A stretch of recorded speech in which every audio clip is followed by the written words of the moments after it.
Have you ever thought that the light which is reaching to us from the sun, what's the process of this light? I tell you, when the light starts its journey from the sun all the way to the planets of the solar system and it reaches Earth, it is greeted by our topmost layer in Earth, ozone layer, and before that it has been greeted by the strong magnetic field of Earth.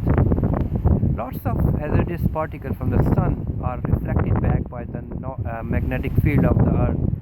So the good light filtered through the lower layers of the Earth's atmosphere, troposphere, ionosphere and stratosphere. At each layer the light has been further filtered, I call it checked, by the guards which have been placed by the nature.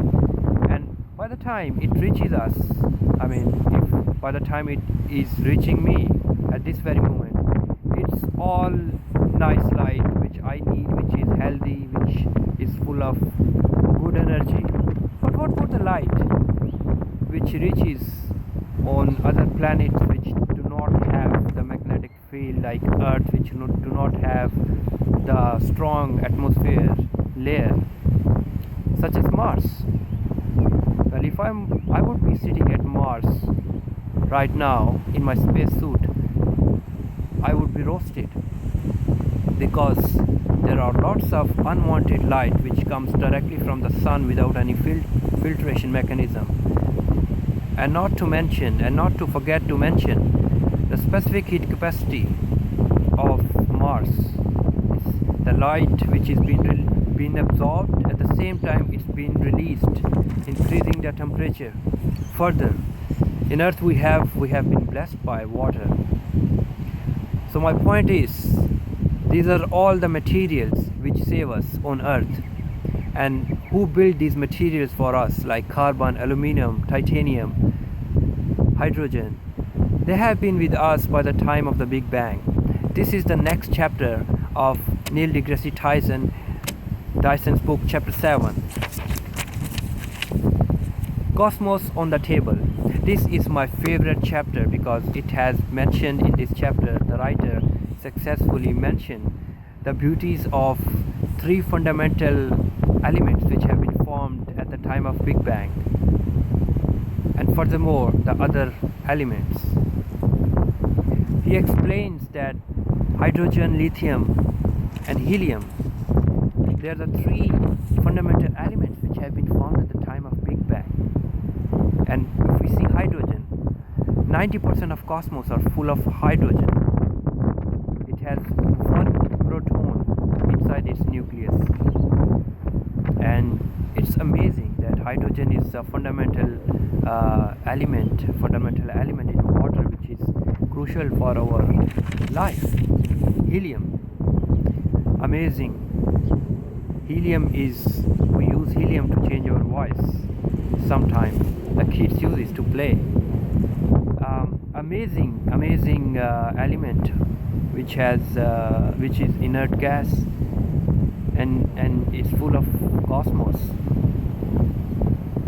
Then comes lithium. At the moment, lithium is present in the batteries we use every single day. So my point is, we are blessed with these three important fundamental elements in our Earth, and we are taking great advantage of this. And there is a reason the writer mentioned that they have been formed inside our Earth at the time of the Big Bang. After lithium comes carbon, which is the family element of diamond. Carbon is one of the most utilized element we have in Earth. Star's core full of carbon, and carbon is amazing. It has so many uses, and lots of we study hydrocarbons. They're full of fuel energy we use every single day. Oil and petrochemical industries. After carbon comes sodium. So the writer mentioned in a beautiful way that sodium in earth used mostly in lamps, and if you see from the cosmos back to earth, you will see at least sodium, which is being used inside lamp to illuminate because of its high energy efficiency. Then comes aluminum, one of my favorite element. 650 degrees centigrade, 660 degrees centigrade melting point. Aluminum is 10% of Earth's crust. Amazing element. I mean, of course, that is what Neil deGrasse Tyson has mentioned in his book Astrophysics for People in a Hurry, chapter 7. He explains the advantages of aluminum and the relationship in a beautiful way. After aluminum comes titanium, which is a lot denser than aluminum and has 22 protons inside its nucleus, and is one of the most important element currently.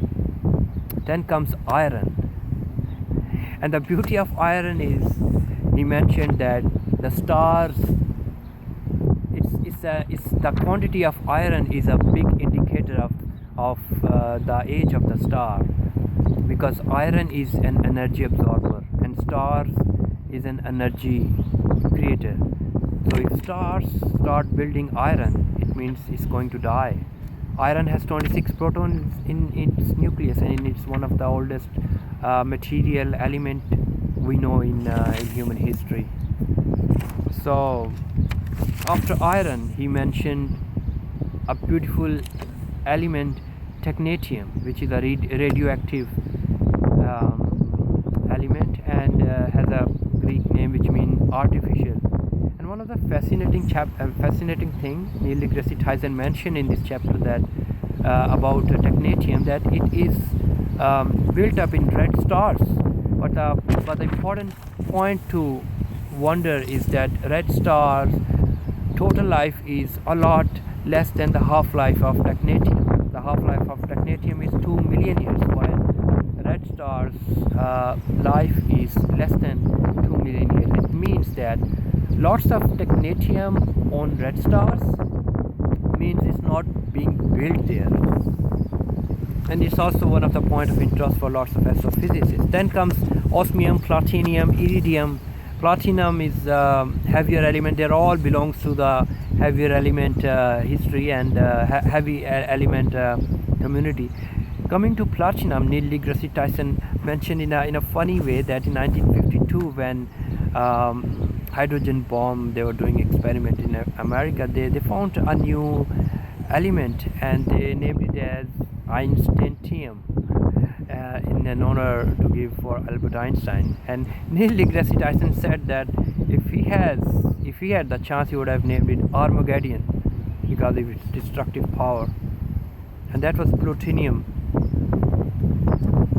And in the next chapter, chapter 8, on being round, chapter 9, invisible light, and exoplanet Earth, and the last chapter, reflections on cosmic perspective. Well, it's a brilliant book. The writer has closed this book in a beautiful way by telling human being their true nature. It's very tiny as compared to the cosmos, so just be in your limits, spread the message of love. I enjoyed this book. Thank you very much for my video. It's a great